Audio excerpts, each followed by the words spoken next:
विद्यार्थियों, विषय वाणिज्य व्यवस्था और संचालन, चैप्टर 2 संचालन के सिद्धांत। मैं आपकी टीचर योगी स्नेहलता। आज आगे पढ़ते हैं। फ्रेडरिक टेलर के वैज्ञानिक संचालन के सिद्धांत। हमें पता है कि पारंपरिक विचारधाराओं को महत्व देने का योगदान देने वाले Frederick Taylor American mechanical engineer थे। प्रारंभिक स्तर पर सामान्य कर्मचारियों के अपेंडिक्स के रूप में एक कारखाने में काम करते थे। उसके बाद उन्होंने एक कंपनी में अपना योगदान दिया। स्टील कंपनी थी, उसमें मैनेजर बने। F.W. टेलर ने इस वर्ष दौरान सर्वप्रथम वैज्ञानिक संचालन के सिद्धांत प्रस्तुत किए, इसलिए इन्हें वैज्ञानिक संचालन के पिता के रूप में भी जाना जाता है। इन्होंने कर्मचारियों को महत्व, अधिक वेतन, उनकी कार्य संतोष में रुचि, एक सूत्रता का लक्ष्य, संघर्ष ना हो, ऐसा सब उन्होंने कार्य करने के महत्व दिए थे। फ्रेडरिक टेलर के संचालन के सिद्धांत की अर्थ। वैज्ञानिक संचालन किसी भी विशेष इकाई में या कारखाने में कर्मचारियों के पक्ष में संपूर्ण मानसिक क्रांति है। उनके कार्य, कर्तव्य, सहकर्मियों और मालिकों के प्रति संपूर्ण मानसिक क्रांति। वापस से अर्थ। वैज्ञानिक संचालन किसी भी विशेष इकाई में या कारखाने में कर्मचारियों के पक्ष में संपूर्ण मानसिक क्रांति, उनके कार्य, कर्तव्यों, सहकर्मियों और मालिकों के प्रति संपूर्ण मानसिक क्रांति है। अब इसकी ये अर्थ था। अब व्याख्या देखते हैं जो फ्रेडरिक टेलर के संचालन के सिद्धांत की दी है। वैज्ञानिक संचालन के सिद्धांत की व्याख्या देते हुए फ्रेडरिक टेलर बताते हैं कि आप लोगों के पास से क्या करवाना चाहते हैं। आप लोगों के पास से क्या करवाना चाहते हो, यह जानना और यह निश्चित पद्धति तथा अल्प व्यय में काम करे, यह देखना, अर्थात वैज्ञानिक संचालन। वापस से वैज्ञानिक संचालन की व्याख्या देते हुए फ्रेडरिक टेलर कहते हैं कि आप लोगों के पास से क्या करवाना चाहते हो, या यह जानना और वह निश्चित पद्धति तथा अल्प व्यय में काम करे, यह देखना, अर्थात वैज्ञानिक संचालन के सिद्धांत है। फ्रेडरिक टेलर एक इंजीनियर होने के नाते उन्हें पता था कि कार्य का, उस क्षेत्र का निष्कर्ष निकला था जहाँ पे वो कार्यकारी स्तर पे काम किया है। श्रमिकों को उच्च स्तर और उत्तेजन वेतन नहीं प्राप्त होता था। कार्य क्षमता के अनुसार उन्हें कार्य नहीं दिया जाता था। श्रमिकों को मात्र उनके रूढ़िगत कार्य श्रम कराए बिना उच्च उत्पादकता प्राप्ति के लिए वैज्ञानिक संचालन रीति का उपयोग, उत्पादन खर्च कम करना चाहिए। इसके लिए संचालकों को वेतन दर घटाना ना पड़े और कर्मचारियों को काम चोरी ना करें, इस प्रकार से उनकी पद्धतियाँ का अभिप्राय का सूचित किया। यानी कि जहाँ पे कार्य भी अच्छा हो। पहले क्या होता था कि कर्मचारियों को कम वेतन, उनकी कार्य क्षमता के अनुसार उन्हें कार्य नहीं देना, या किसी को भी कोई भी कार्य, मतलब वहाँ उस समय पे रूढ़िगत पद्धतियों का उपयोग होता था। उन्होंने उन सभी को चुनौती देते हुए, क्योंकि वो उस क्षेत्र में कार्य कर रहे थे, इसलिए उन्हें पता था कि इस क्षेत्र में किस हिसाब से कार्य करवाना है।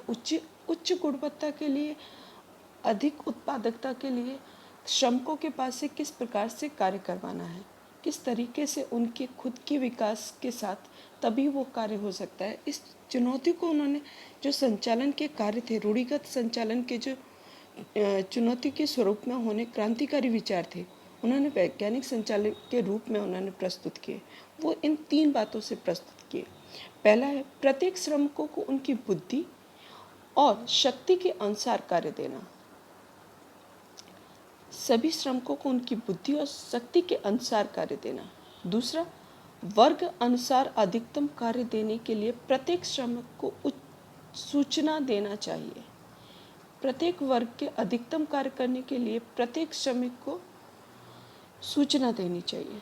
तीसरा उन्होंने बात बताई कि श्रमिकों के पास से शीघ्रता से कार्यक्रम के रूप में कार्य करने वाले प्रत्येक श्रमिक को उनके वर्ग के वेतन की तुलना में 30% से 100% की दर से अधिक वेतन देना चाहिए।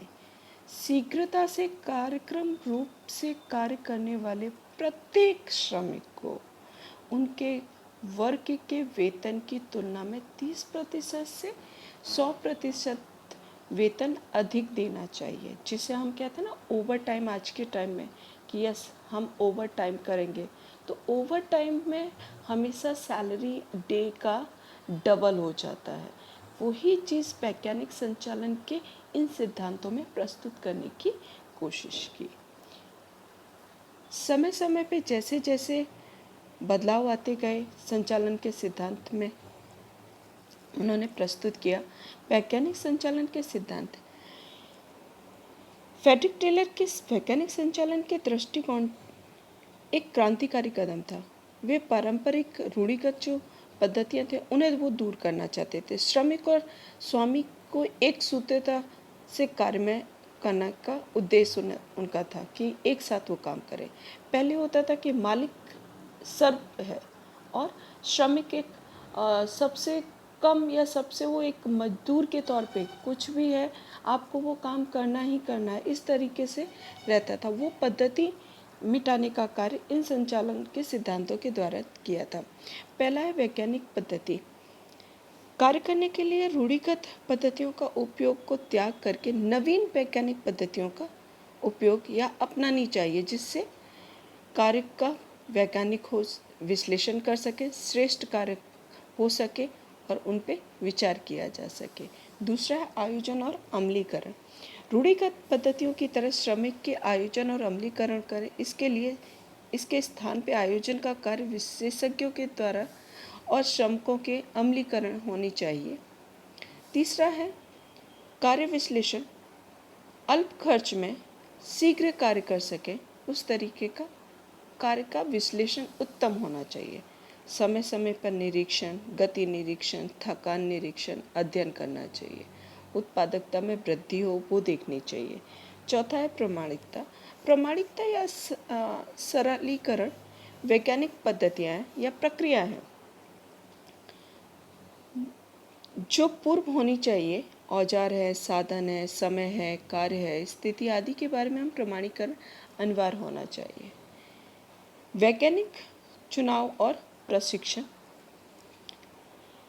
श्रमिकों का चुनाव योग्य पद्धति से होना चाहिए। एक सही तरीके का पैटर्न तैयार हो, उसके अनुसार उन्हें उनके ज्ञान के अनुसार उनका चुनाव होना चाहिए। कर्मचारियों का शिक्षण, कुशलता, योग्यता, शारीरिक क्षमता, प्रशिक्षण के अलग अलग मापदंड तैयार होने चाहिए, उनके अनुसार उन्हें मापा जाना चाहिए। कार्य सौंपना चाहिए, उसके अनुसार ही शिक्षण अध्ययन की कुशलता के अनुरूप ही होनी चाहिए, यानी कि उन्हें जो कार्य दिया जाए वो इन सभी मापदंडों के अनुसार हो, तभी उनकी कार्य क्षमता में वृद्धि होगी, उत्पादकता में वृद्धि होगी। तभी वो जिस तरीके से हम आज के एप्टीट्यूड टेस्ट बोलते हैं, कॉम्पिटिटिव टेस्ट बोलते हैं, वो एक मापदंड है कि जो उनकी योग्यता है उनके अनुसार अलग अलग विभागों के लिए उन्हें नियुक्ति देना। वित्तीय प्रोत्साहन। कुशल कर्मचारियों के वित्तीय और अन्य प्रोत्साहन देना चाहिए। प्रोत्साहन दो तरीके से होते हैं, मौद्रिक या अमौद्रिक। मौद्रिक में आप उनको आप उनकी वित्तीय तरीके से वृद्धि हो। अमौद्रिक में उनकी प्रशंसा लिखित तौर पे सामूहिक या मीटिंग में इस तरीके से आप करें, तो ये दोनों तरीके से उन्हें प्रोत्साहन दे सकते हैं। इसके अलावा विविध प्रकार के प्रोत्साहन योजनाओं का सिफारिश की गई है, जिससे कर्मचारियों को व्यक्तिगत तौर पे उत्पादन के आधार पर यह प्रथा अपनानी चाहिए, जिससे उनके कार्य करने की क्षमताएं में वृद्धि होती है। वेतन की धारणाओं के आधार पर नहीं बल्कि वैज्ञानिक अध्ययन की निश्चित करना चाहिए। मितव्ययता। वैज्ञानिक संचालन के अमल के दौरान मात्र वैज्ञानिक और टेक्निकल आधार ही एक ध्यान में नहीं रखना चाहिए, बल्कि अंदाज और लागत नियंत्रण की पद्धति को सोचकर विचलन दूर ढूंढने चाहिए।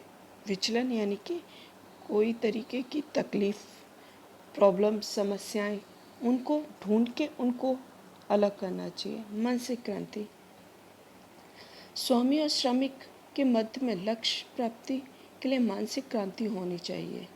मानसिक सुमेल, मालिक और श्रमिक का तनाव में कमी होती है।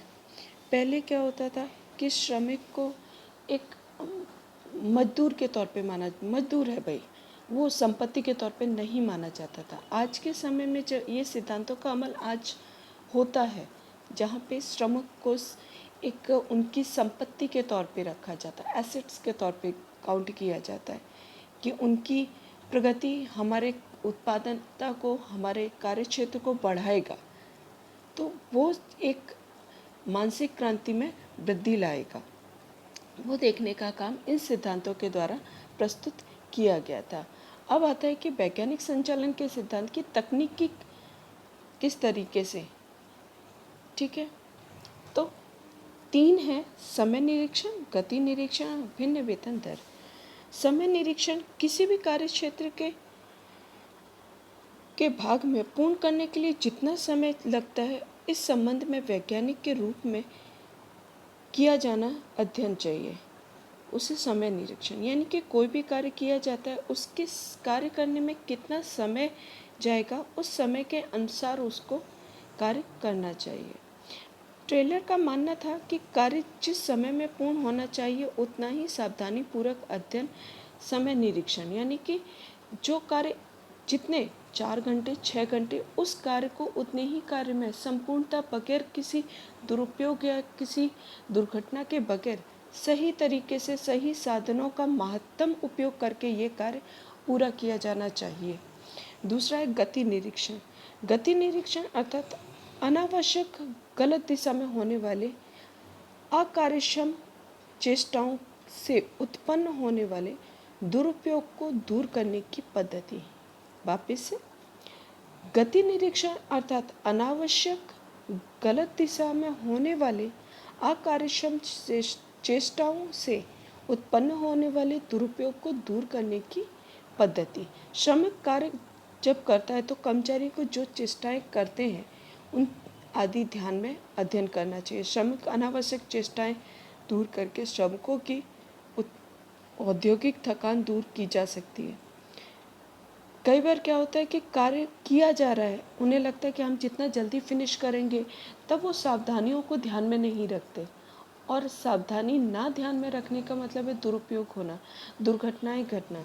और वो जो कहते हैं ना रिस्क लेना, रिस्क लिया यानी कि श्रमिक अपने लिए, उत्पादकता के लिए, उद्योग के लिए खतरनाक या दुर्घटना का एक मौका तैयार करते हैं। तो गति निरीक्षण का मुख्य उपयोग श्रमिकों को अल्प दुरुपयोग हो उसकी योजना का खोज करना और उसका अमलीकरण करना, यानी कि ना औद्योगिक तौर पे किसी तरीके की क्षति होनी चाहिए, ना श्रमिक को क्षति होनी चाहिए, वो देखने का काम किया जाता है। भिन्न वेतन दर, श्रमिकों को उनके कार्य के समय के आधार पर वेतन संबंधी प्रोत्साहन देने की पद्धति को अर्थात भिन्न वेतन दर पद्धति। श्रमिकों को उनके कार्य के समय के आधार पर वेतन संबंधी प्रोत्साहन देने की पद्धति अर्थात वेतन पद्धति। जैसे हम यहाँ करते हैं कि आज का जो सैलरी पैटर्न है मंथ वाइज होता है कि 1 महीने में आपकी सैलरी मिल जाएगा, समय के अनुसार वेतन देना। कार्य के अनुसार वेतन भी है, आप जितना कार्य कर रहे हैं उतने आवर्स के अनुसार वेतन दिया जाता है। तो वो पद्धतियाँ आपको सही तरीके से अपनाएं जिससे उनकी उत्पादन वृद्धि में श्रमिकों को प्रोत्साहन मिले, उनको कार्य करने का उत्तेजन मिले। टेलर ने कारखाने में कार्य कर रहे प्रत्येक कर्मचारियों को कार्य करने की क्षमता में अलग अलग होती है। इस वास्तविकता को ध्यान में रखकर कार्यक्षम कर्मचारियों को अधिक वेतन, उत्पादन के कारण अधिक वेतन प्राप्ति होनी चाहिए, और कम जो कार्यक्षम कर्मचारी हैं उनको कम वेतन, यानी जितना जो कार्य अगर कर्मचारी अच्छा कर रहा है तो उसे उसके अनुसार उसे वेतन प्राप्ति होनी चाहिए। हेनरी फ्योल के संचालन के सिद्धांत।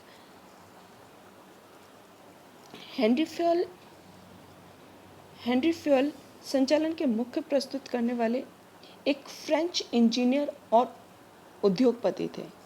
उन्होंने ईस्वी सन 1916 में अपनी पुस्तक औद्योगिक और सामान्य संचालन, इंडस्ट्रियल एंड जनरल मैनेजमेंट, इस तरीके के सिद्धांत प्रस्तुत किए हैं। हेनरी फ्यूल के औद्योगिक साहस की प्रबंधकीय प्रवृत्तियों को सिद्धांतों की सरलता और स्पष्टता के लिए 6 भागों में विभाजित की गई थी। पहली है टेक्निकल पद्धतियाँ या प्रवृत्तियाँ, जिनमें कारखाना यंत्र उत्पादन से संबंधित प्रवृत्तियों का समावेश किया था। पहली जो उन्होंने 6 में विभाजित किया वो टेक्निकल थी। टेक्निकल में कारखाना और उसे उत्पादन से संबंधित सभी का समावेश किया था। दूसरा था वाणिज्य प्रवृत्ति, जिसमें खरीदी बिक्री यानी कि क्रय विक्रय, विनिमय, लेन देन, उन क्रियाओं का समावेश किया। तीसरा है वित्तीय प्रवृत्तियाँ, जिसमें पूंजी प्राप्त करना, पूंजी का उपयोग करना, कोष का सुरक्षा करना, पुनः उनका विनियोग करना जैसी पद्धतियों का समावेश किया था। संरक्षण प्रवृत्ति चौथा है, जिसमें कर्मचारियों की सुरक्षा, संपत्ति की सुरक्षा, माल सामग्री की सुरक्षा आदि का समावेश किया था, जिसमें कर्मचारी, संपत्ति और माल सामग्री तीनों का समावेश हुआ। अब पांचवा आता है हिसाबी पद्धतियाँ, जिसमें वित्तीय हिसाबी पत्रक, आवश्यक आंकड़ाकीय जानकारी प्राप्त करना, इन सभी का समावेश हुआ। छठा है संचालकीय, जहाँ पे आयोजन होना, व्यवस्था तंत्र, मार्गदर्शन, संकलन, नियंत्रण प्रवृत्तियों का समावेश किया। ये हेनरी फ्यूल ने आज के समय में जो सिद्धांतों में, क्योंकि सभी ने अपने अपने समय में अलग अलग सिद्धांतों की प्रस्तुतिकरण की। हेनरी फ्यूल आए, उन्होंने अपने हिसाब से, फ्रेडरिक टेलर ने उन्होंने सिद्धांतों को पुनरावर्तन करने के रूढ़िगत जो थे उनको बदलने की कोशिश की। हेनरी फ्यूल ने उनमें भी एक अलग तरीके से वापस से जैसे जैसे समय गया उन्होंने परिवर्तन किया। उन्होंने सभी कार्यों को अलग अलग विभागों में विभाजित करके कार्य करने की कोशिश की और उन्होंने उस हिसाब से सिद्धांत प्रस्तुत किए। अब हेनरी फ्यूल के बाकी के सिद्धांत जो हैं हम नेक्स्ट वीडियो में पढ़ेंगे। Thank you.